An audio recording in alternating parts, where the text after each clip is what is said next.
Eh bien, bonjour à toutes, bonjour à tous et à toutes les autres personnes qui regardent cette vidéo. Aujourd'hui, nous allons parler des studios Warner Bros. Discovery parce qu'on a eu, via Deadline, de nouvelles dates, de nouvelles précisions sur les projets de Denis Villeneuve ou encore donc Godzilla et Kong 3. Je vous rappelle quand même que le film est censé être réalisé non plus par Adam Wingard, mais par Grant Sputter, si je ne dis pas de bêtises. En tout cas, bref, on va évoquer tout ceci en temps voulu et tout simplement durant la vidéo. Donc vous êtes devant la bonne vidéo parce que c'est de mise, c'est d'actualité. Alors, il ne faut pas être pressé. Il est vrai que Dune est sorti, si je ne dis pas de bêtises, cette année aussi. Il est sorti en 2024. Dune 2, donc partie 2 plutôt, deuxième partie. Et Godzilla et Kong, le Nouvel Empire, lui est sorti également en mars 2024. Donc c'est aussi pour faire une petite update parce qu'on n'avait pas forcément d'officialisation par rapport à tout ça. Et là, on a une date précise.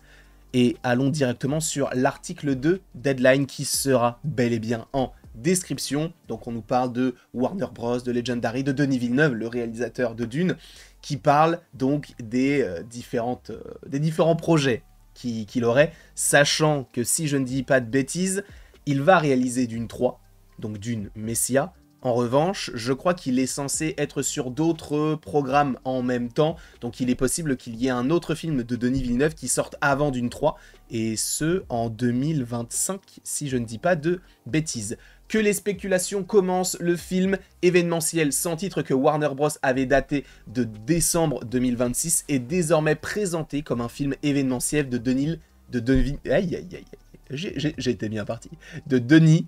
Villeneuve. Et des sources ont déclaré que le studio et Legendary tiennent la date avec l'espoir qu'il conclura donc la trilogie spectaculaire avec Dune Messia, donc Dune 3.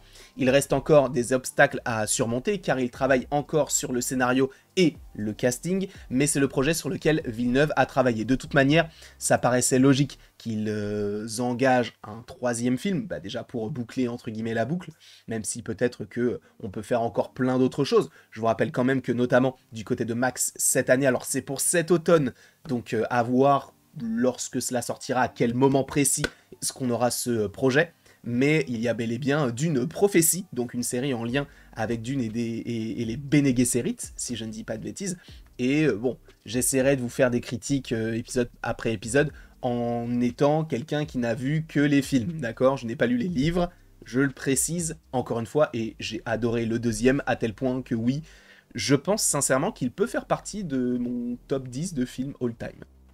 C'est très loin, hein, mais je l'ai revu une deuxième fois quand j'étais dans le sud, précisément, alors je ne peux pas vous dire la ville, parce que je ne me souviens plus de la ville exacte, mais c'était une superbe séance, même si bon, il y avait des gens qui marchaient, des gens qui parlaient derrière, on est allé leur parler, hein, bien sûr, on leur a dit, vous pouvez la fermer, mais du coup, j'ai vraiment aimé d'une deuxième partie. Et justement, on va évoquer donc la suite, puisque oui, le studio et le producteur du coup ont également fixé la date donc du 26 mars 2027, donc Legendary et donc Warner Bros. Pour le film Godzilla et Kong. Oui, il y a bel et bien un troisième film qui est en préparation, alors même si les films ne font pas le milliard, ils sont vraiment, vraiment rentables. Alors je ne sais plus exactement les chiffres de Godzilla et Kong, le Nouvel Empire, mais les chiffres sont très très très bons.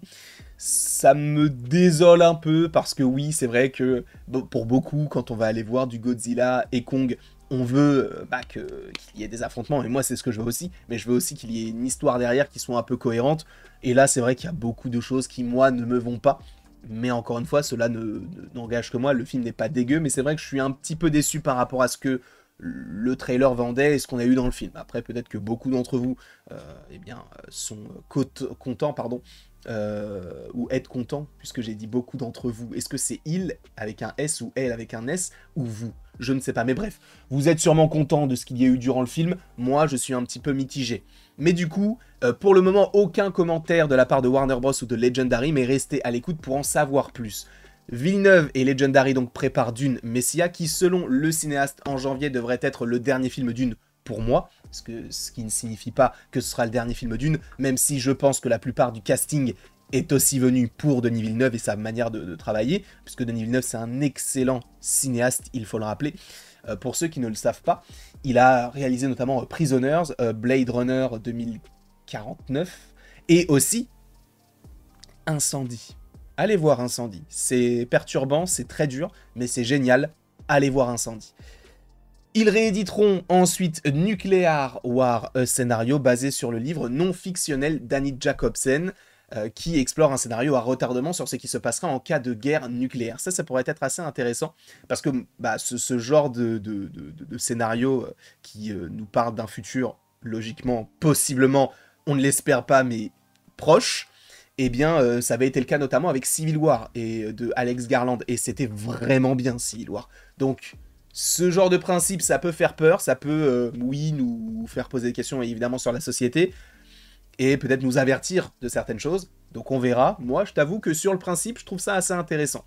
Dune partie 2 avec Timothée Chalamet est le plus gros film live-action de 2024, engrangeant 282 millions de dollars aux États-Unis et un total de 711 dans le monde, ce qui est vraiment, vraiment énorme. Parce qu'en fait, le truc, c'est que on va se dire, oui, mais t'as vu, il y a le casting, il y a tout ça, il y a...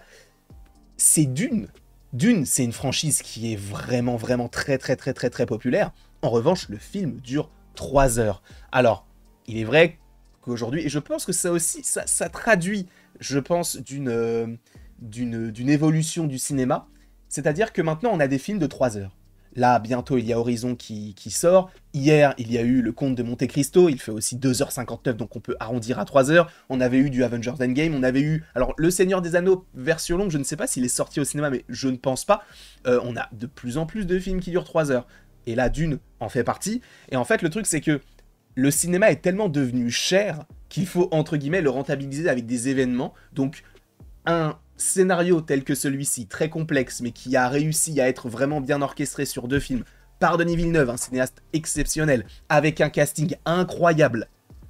Tu me dis ça dure 3 heures, j'y fonce plusieurs fois. Sincèrement. Et je pense que ça traduit aussi peut-être d'une nouvelle époque où l'économie descend. Alors, je suis pas là pour faire une analyse précise du marché du cinéma, mais c'est vrai que ça traduit quelque chose d'assez intéressant de maintenant de plus en plus de films font 3 heures de films et font le milliard. Alors tu me diras, oui, mais Autant n'emporte le vent à l'époque durait très très longtemps et avait fait le milliard ou je ne sais quoi. C'était une autre époque, c'était une autre manière de consommer du film, il y avait les billets qui coûtaient moins cher, etc. Du coup, il y avait peut-être plus de gens, mais du coup, l'inflation, ça... Beaucoup de paramètres. D'ailleurs, si vous voulez qu'on parle un peu du box-office, dites-le moi, parce que j'ai déjà prévu une vidéo sur le sujet. J'aimerais bien la faire, donc n'hésitez pas à me le dire.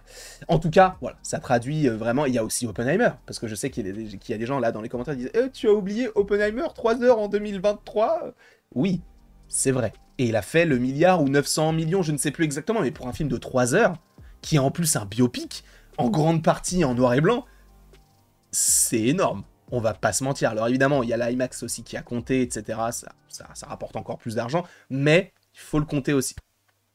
Donc, il a permis à Warner Bros. De devenir le premier studio à dépasser le milliard de dollars dans le monde cette année en le faisant en un temps record. Et du coup, voilà, Eric Pedersen et Patrick Hypes ont contribué à ce rapport. Voilà un petit peu ce que l'on sait donc concernant les prochains projets de Warner. Donc pour rappel, Denis Villeneuve va réaliser donc Dune 3 sur lequel il est actuellement en train de travailler. De toute manière, on le savait déjà, lui-même avait dit on attend les résultats du 2 pour savoir. Tu étais déjà en train de faire le 3, on le savait déjà, tu prenais de l'avance, tu savais que le film allait marcher et là, peut-être pas forcément aussi bien parce qu'il a déjà réalisé 700 et quelques. Alors attendez, c'est 700 dans le monde et 288 aux États-Unis, mais je crois que c'est dans le monde entier, donc oui, c'est ça, c'est dans les 282, tu as aussi les 711. En fait, ça va être très simple, on va aller directement sur Mojo Dune 2, et ça va nous dire exactement, part 2, ça va nous dire exactement, c'est bien ça, dans le monde entier, ça a rapporté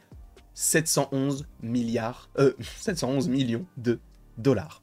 Donc oui, ce qu'il faut rappeler là-dedans, c'est que nous aurons Dune 3 qui sortira donc logiquement, si je ne dis pas de bêtises, je crois que c'est pour fin d'année 2026. Précisément, on est sur... Alors attendez, il n'y a pas de date? Si, je l'avais vu tout à l'heure la date. On l'avait vu?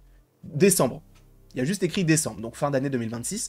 Et du coup, le film Godzilla 3, enfin Godzilla et Kong 3, se date lui pour le 26 mars 2026. 27. Je ne sais pas ce que vous en pensez, est-ce que c'est dans longtemps, est-ce que pour le coup c'est un projet, enfin des projets que vous attendez, dites-le moi dans les commentaires, et après tout ceci, il ne me reste donc plus qu'à vous dire à la prochaine pour la prochaine.